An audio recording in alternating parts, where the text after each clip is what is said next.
নির্বাচনে একটি প্রতিশ্রুতি ছিল যে আমার কাছে কাউকে যেতে হবে না, আমি তাদের কাছে যাব এবং তাদের সুবিধা অসুবিধা আমি শুনব, এবং কারো ভায়া মিডিয়া হয়ে আমার কাছে যেতে হবে না।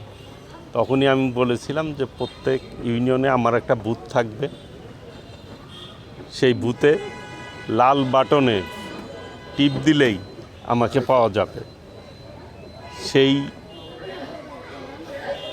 অবস্থা চিন্তা করেই এবং পাবলিকের সার্বিক যোগাযোগ রক্ষার জন্য, জনগণ যাতে তাদের সমস্যার কথা আমাকে বলতে পারে, আমি জানতে পারি, সেই জন্যই এই টেলিফোন বুথ আজকে আনুষ্ঠানিকভাবে একযোগে 12টা ইউনিয়ন এবং শহরের আশপাশে পৌরসভায় 3টি ওয়ার্ডে একযোগে আমরা এটি উদ্বোধন করলাম। এটির মূল লক্ষ্য হচ্ছে মানুষের সুবিধা অসুবিধা যাতে সহজেই তার জনপ্রতিনিধিকে বলতে পারে এবং তাদের সুবিধা অসুবিধা আমিও জানতে পারি, এটি মূলত লক্ষ্য। আর আমরা মানুষের কল্যাণের জন্য রাজনীতি করি। আমি টাঙ্গাইল সদরের জনগণকে যে আশ্বাস আমি দিয়েছি সেই অনুযায়ী প্রত্যেকটি প্রতিশ্রুতি আমি বাস্তবায়ন করব ইনশাল্লাহ। তারই ধারাবাহিকতায় এই ফোন বুথ আমি আনুষ্ঠানিকভাবে আজকে উদ্বোধন করলাম। এটির মাধ্যমে জনগণ অবশ্যই উপকৃত হবে। কারো যদি হাসপাতালে সমস্যা হয়, কোনো রোগীর সমস্যা হয়, যে কোনো সমস্যায় এই লাল বাটনে টিপ দিলেই আমার ওইখানে লোক আছে, তারা আমাকে ইনফর্ম করবে এবং সেই অনুযায়ী তাদের আমি সহযোগিতা করব এবং ব্যবস্থা নেব। এটা কটা পর্যন্ত খোলা থাকবে? এটা সার্বক্ষণিক থাকবে, 24 ঘন্টা এই সার্ভিস পাবে।